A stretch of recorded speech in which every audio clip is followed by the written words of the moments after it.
para alim ulama, yang karenanya kita mengenal siapa sosok Nabi kita Muhammad, bagaimana syariat Nabi kita Muhammad, apa akhlak Nabi Muhammad, apa yang diperintahkan oleh Nabi Muhammad.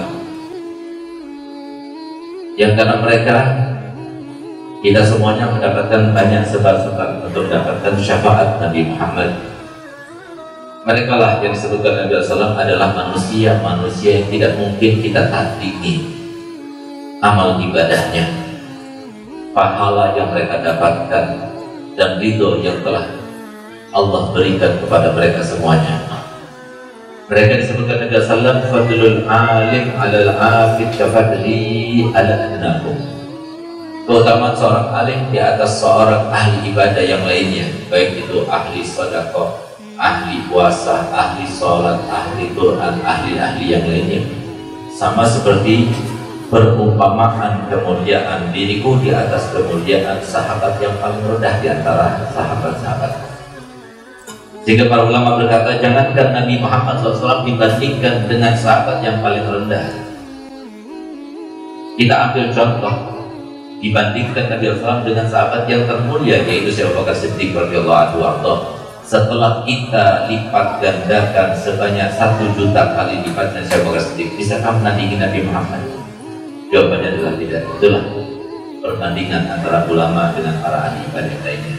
Karena kaidah telah mengatakan, setiap kebaikan yang menular kepada orang lain itu lebih baik daripada kebaikan yang hanya tertuju kepada dirinya saja. Sedangkan mereka, ilmu yang mereka ajarkan itu adalah sistem MLM yang sebenarnya. Bagaimana mereka tidak punya pahala yang banyak, bagaimana mereka tidak mempunyai jari yang banyak.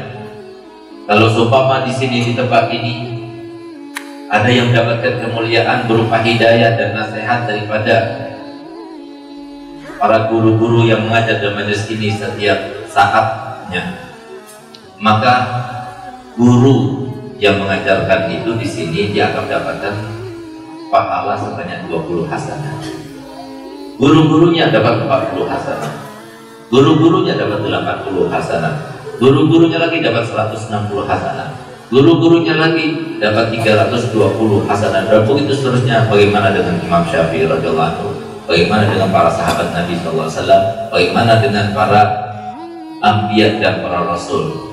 Oleh karenanya pantas kalau sahabat Abdullah bin Abbas radhiyallahu anhu dia katakan bahwasanya menafsiri ayat yang berbunyi yarfa'illahu alladziina aamanu minkum walladziina utul ilma darajat, sesungguhnya Allah mengangkat derajat orang-orang yang beriman di antara kalian dan orang-orang yang menuntut ilmu dengan beberapa derajat di atas derajat kalian semuanya. Dikatakan oleh beliau bahwasanya antara derajatnya Nabi dengan derajat ulama cuma 1 strip saja. Nabi lalu ulama, tidak ada strip-strip yang lainnya.